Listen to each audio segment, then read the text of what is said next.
Военный городок Минобороны. Квартиры в этих пятиэтажках предназначены для семей, чье жилье было уничтожено во время наводнения в Крымске. Ведомство приняло решение отдать 547 квартир пострадавшим. Губернатор Краснодарского края Александр Ткачев лично показал подтопленцам квадратные метры, которые им предстоит обживать. Евгений и Елена Москаленко свою квартиру уже осмотрели. До трагедии у них было 20 соток земли, собственный дом. Теперь им предстоит заселиться в двушку. Елена на 8-м месяце беременности, и семье с ребенком не помешала бы еще одна комната. Нам остался месяц. Никто не говорит, полагается ему жилье, не полагается ему жилье. Хотя месяц, и у нас будет ребенок. По нормам, которые утвердили власти, оставшиеся без крова жители могут рассчитывать на новые квартиры, исходя из численности семьи от 18 до 33 квадратных метров на человека. Власти утверждают, соглашаться на квартиры выгоднее, чем ждать постройки коттеджа. Если получаете квартиру, у вас остается земельный участок старый. Кто получает коттедж, земля с землей, значит, аннулируется, и будет только, значит, земля будет на новом месте. Но там будет около 3 соток, вот коттедж. Половина квартир в пятиэтажках уже полностью готова к приему новоселов. Сейчас заканчивается благоустройство остальных. Полностью заселить дома власти планируют до 15 августа. Всего без жилья остались около 1300 жителей Крымска. Это особая трагедия, она выходит из ряда вон своим огромным количеством человеческих жертв.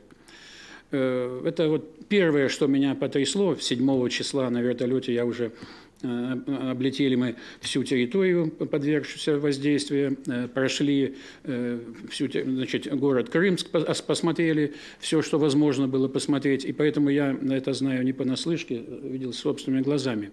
И это конечно... И даже не важно то, что там по данным МЧС там одна цифра 172, там по данным Следственного комитета МВД там другая цифра 153. Даже не это главное, а вообще количество жертв. Как же могло такое произойти? А экономический ущерб, да, все подлежит обсчету. И не правы те, что, так сказать, пройдет бесследно, что-то будет незамечено, не учтено, вовсе нет. Буквально с первого дня происшедшей трагедии Минрегиона России по приказу нашего министра Олега Марковича Говоруна ведет, так сказать, учет, ежечасный учет всех, все, что произошло там, и в том числе и ущерба. На городе Крымске и Крымском районе находится наша оперативная группа.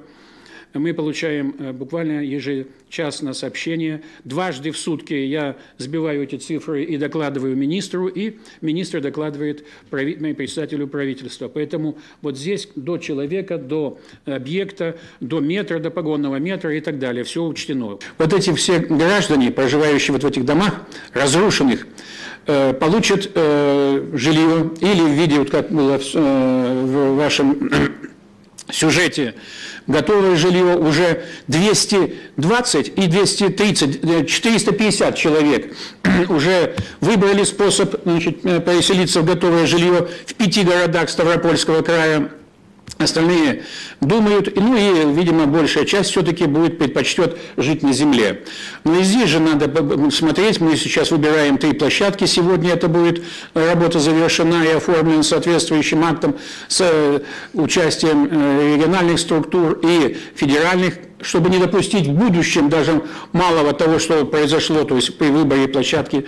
И, наконец, заработают проектировщики, начнутся подготовительные работы. Это мы планируем, буквально через несколько дней. С сегодняшнего дня вступил в должность председатель Госстроя, руководитель Госстроя или замминистра, он же руководитель Федерального агентства по строительству и жилищному коммунальному хозяйству Коган Владимир Игоревич. И он получил сегодня первое поручение от нашего министра как раз включиться в эту работу. То есть это усиление, мощное усиление, и мы рассчитываем, что здесь еще, так сказать, лучше, так сказать, полнокровнее мы сможем решать все эти проблемы. Также пострадали объекты коммунальной инфраструктуры.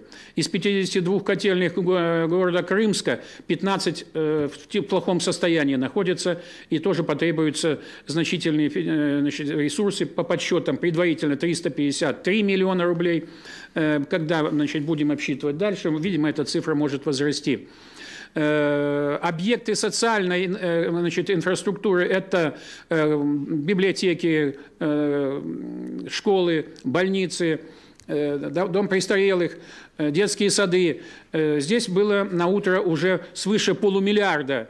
По количеству мы знаем, а значит, в деньгах оценят это, значит, сегодня, буквально завтра.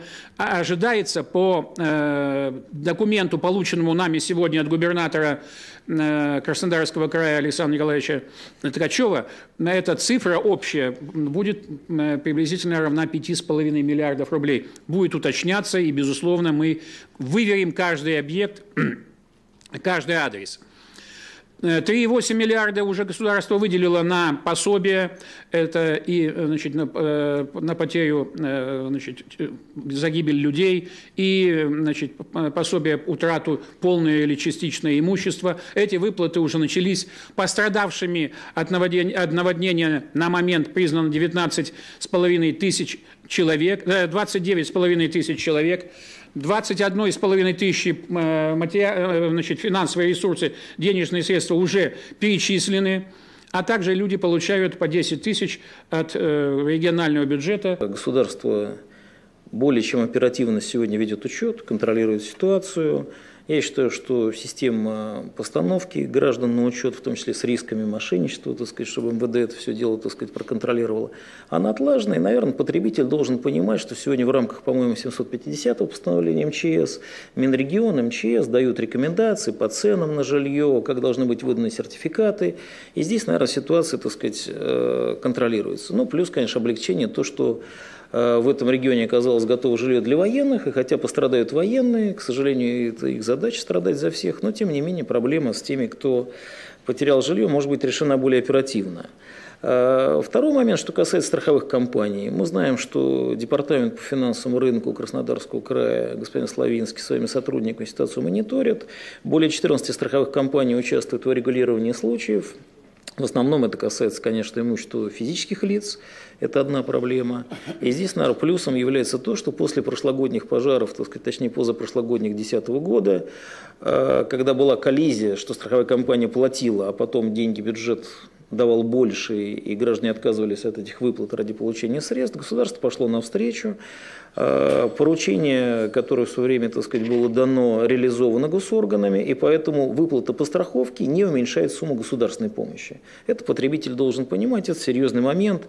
Если вдруг возникает коллизия, нужно обращаться в эти региональные комиссии. Что касается каско, это, наверное, основная проблема, потому что машины вообще не спасти. И на сегодняшний день Краснодар считает, что мы должны сделать более оперативную прямую связь между страховщиками и регионами для того, чтобы определить, нужно ли привлекать оценщиков, либо с учетом того, что это катастрофа, мы должны посмотреть и более оперативно принимать решения. Я думаю, что коллеги из страховых компаний скажут подробнее.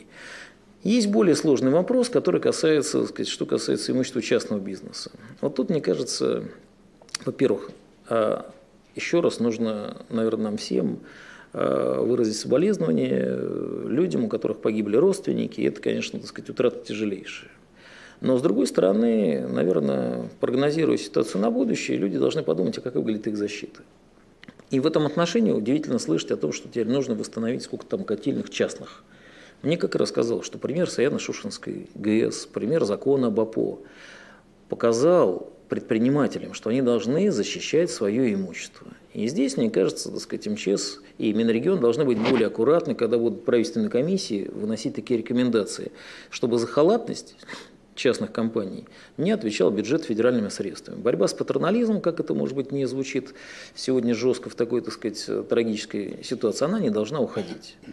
И в этом отношении, мне кажется, наши коллеги из проектных организаций должны посмотреть, что происходит в перспективе. Почему? Потому что на сегодняшний день традиционно мы расселялись как-то по стране и по миру. Но строятся гидроэлектростанции, меняется ландшафт, меняется структура. И я помню, во Франции, по-моему, был случай, когда трижды поселок топило, и в конце концов решили на этом месте его не восстанавливать, и всех переселили. Но это деньги. Вы помните аналогичную аварию в Уралкалии. Поэтому, мне кажется, так сказать, ситуация какая? На сегодняшний день, наверное, наши ученые, проектировщики, которые занимаются градостроительством, должны посмотреть и помочь МЧС, если, так сказать, я знаю, что МЧС очень много таких карт делает по сейсмическому зонированию, по климатическому зонированию, посмотреть, может быть, выделить такие реперные точки. Почему? Либо, так сказать, нужно ставить вопрос о переездах, либо нужно ставить вопрос о создании систем борьбы с катастрофами, потому что, к сожалению, потепление, катаклизмы, все приводит к тому, что старый формат строительства, он сегодня испытывает, так сказать, такую нагрузку временем. В связи с этим, мне кажется, была очень правильная инициатива, своевременно высказана страховщиками, объединить усилия по информационному обмену с государством. Сегодня есть Росреестр. Это госорган, который ведет учет всего федерального имущества. И, на мой взгляд, я сегодня не могу понять, почему гражданину нужно нести какую-то справку из МВД, подтверждающую право на дом, если Росреестр в силу своих обязанностей необходимо предоставить такую справку, он должен ее сделать как федеральный орган. Самое ценное, что есть в стране, это прежде всего его народ, его человеческие жизни. И действительно, Национальный союз агростраховщиков тоже выражает свои соболезнования в связи с этими трагическими событиями. В сферу наших интересов не входит то, что связано непосредственно с гражданами, а входит то, что связано с сельскохозяйственным бизнесом. Как правило, в тех ситуациях, когда мы анализируем чрезвычайные ситуации, действительно, это не первый раз, вопросы, связанные с потерями агробизнеса, они высвечиваются где-то на второй волне информационного интереса. Тем не менее, первые сведения у нас, естественно, есть. Я хочу обратить внимание о том, что Национальный союз агростраховщиков объединяет 27 страховых компаний, в том числе крупнейших лидеров нашего рынка, таких как Росгосстрах, Ингосстрах, Альянс, Макс, Альфа страхование и других.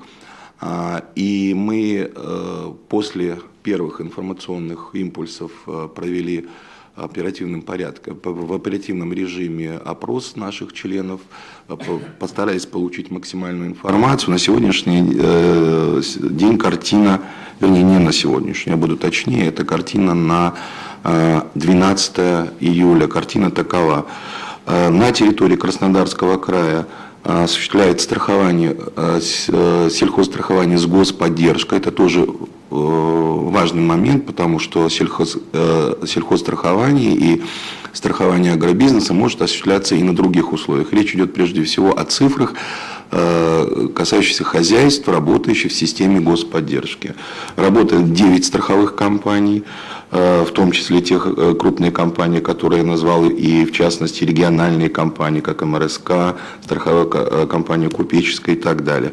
Застраховано в Краснодарском крае на эту дату около 40 хозяйств на общей площади 128,4 гектара. Страховая сумма составляет более 5 миллиардов рублей. Я подчеркиваю, коллеги, это именно по тем компаниям, которые входят в члены Национального союза агростраховщиков, потому что есть компании, осуществляющие страховые операции на территории Краснодарского края, которые не входят в нашу. Более подробную информацию, касающуюся Крымского района. На сегодняшний день из этих 9 страховых компаний, работающих на территории Краснодарского края, нам 4 компании подтвердило, что не имеет действующих договоров страхования на территории именно Крымского района.